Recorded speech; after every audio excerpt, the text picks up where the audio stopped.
Hey guys, Mr. Lloyd here, going to work with you on today's work. This is Thursday, and we're just doing week 12's 5-a-day daily math review. So remember the goal here, just like if we were in the classroom, you're going to take a few minutes, solve all 5 of these problems, do your best on it. If you have any questions or you just cannot solve one, you have no idea, put a question mark next to it, then you'll watch this video and correct your answers as needed. So if you haven't done that yet, go ahead and pause the video, give yourself a few minutes, and then resume the video. Okay, but I'm assuming everyone has made their best effort here. So here for problem 1, let's go through it. A plus 9 equals 36. Well, the only possible answer here would have to be 27. Okay, 3 times B equals 99, so the only possibility would be 33. And finally, 64 divided by A equals 8. Well, that means this must equal 8 as well. Okay, so 64 divided by 8, or 64 eighths, equals 8. Pretty straightforward there. How about number 2? Which expression is equal to 5 times m minus n? So let's see here. This is an example of the distributive property. Let's just jot that down here. And what that means is I'm distributing 5, because of these parentheses, I'm distributing a 5 to the m and a 5 to the n. So what I'm looking for in my answers is something with 5 times n minus something with 5 times n. And let's see what we have. That's m minus 5 times n minus 5. Nope, it seems like it could work, but it's not. C is 5m minus n. That would work, except the 5 didn't get distributed to the n, so that doesn't work. D is m minus 5n. So again, this would work, except the m never got distributed to 5. But take a look at B. B has the 5 is distributed to the m, and the 5 is distributed to the n. So that's our correct answer there, is B.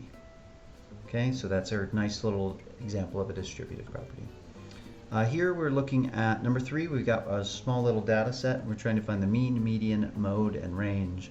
So remember, the first thing we do is rewrite our data in order from smallest to largest. So I'm going to write it 2, 5, 9, 12, and 22. And the easiest one to find is our range, so it's between 2 and 22. And we subtract, of course, we find the difference there, and that would be 20. Okay? So we line up our data from smallest to largest. In other words, we organize our data, and then we can start to make sense of it. Remember, the median here is going to be the middle number, and that's 9. Okay? The mode is the most common number. And in this data set, is there a most common number? In that case, we could say all or none. I'm just going to say none. They're all as equally common as everyone else, but no number, no data is more common than anything else. So either answer would make sense. And then the mean is the only, so if you notice, remember on these statistics questions, if you notice, we haven't really done any calculation. All we did is write things in order, found the middle number, found the difference between smallest and largest. We haven't done any real multiplying, dividing, etc. No real kind of serious math. But let's take a look. The mean is where we do that. So the mean, we're going to add everything up, and then we're going to divide by the total number. So the total number of data, 1, 2, 3, 4, 5. That means he took his data over 5 months. And that's our total number of data. Our sum, so our sum here is 50, and the sum, of course, is just 2 plus 5 plus 9 plus 12 plus 22, so add them all together, we get 50. And then we're just going to do a quick little division, so it's the sum divided by the total.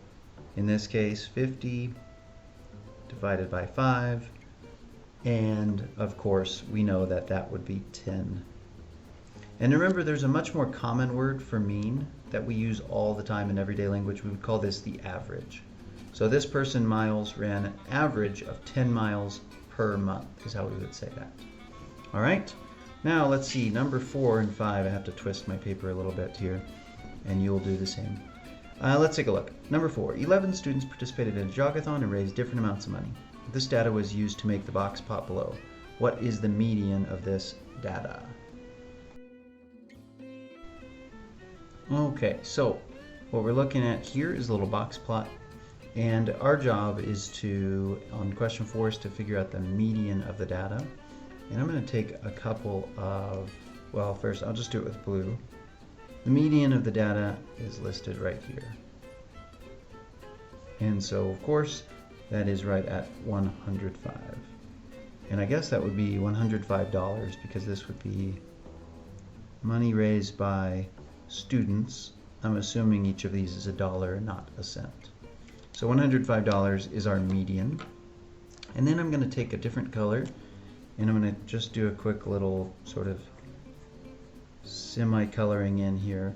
This orange is what we think of as quartile 1. I'm going to label as Q1. And then this second rectangle here is what we think of as quartile 3. So quartile 1, median, and then quartile 3 is how we look at this. And the way we look at this, guys, the whole point of this, we'll get into this in more detail in a further unit, but just a real quick tutorial. This gives us a visual of something like this that we can see in problem 3, where we have these data set listed out, scores listed out like this.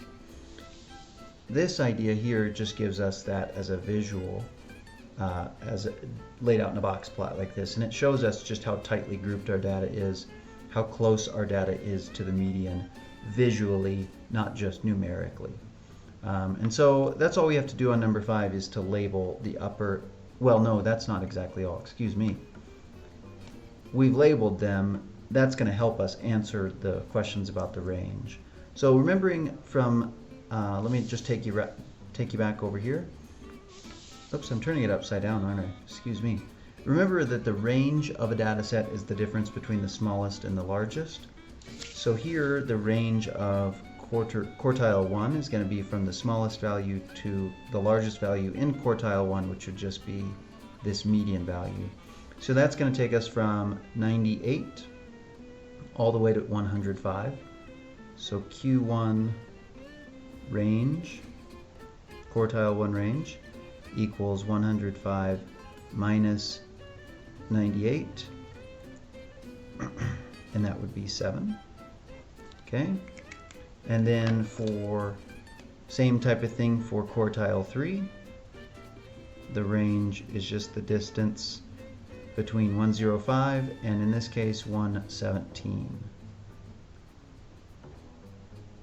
which of course would be 12. So it may seem complicated the very first time you look at a box plot, but we'll take a look at these in a further unit and we'll get more comfortable with them as we continue to work. But that's all I'm going to have for this video today. Keep working hard on these daily reviews. If you have any questions, please bring them to our Zoom meetings. You can ask me through email. You can have your parents send a text or a remind message. Phone calls always work too, so lots of different ways to get in touch. Keep those questions coming. Otherwise, thank you for working hard. Thank you for watching the video, and I will see you later.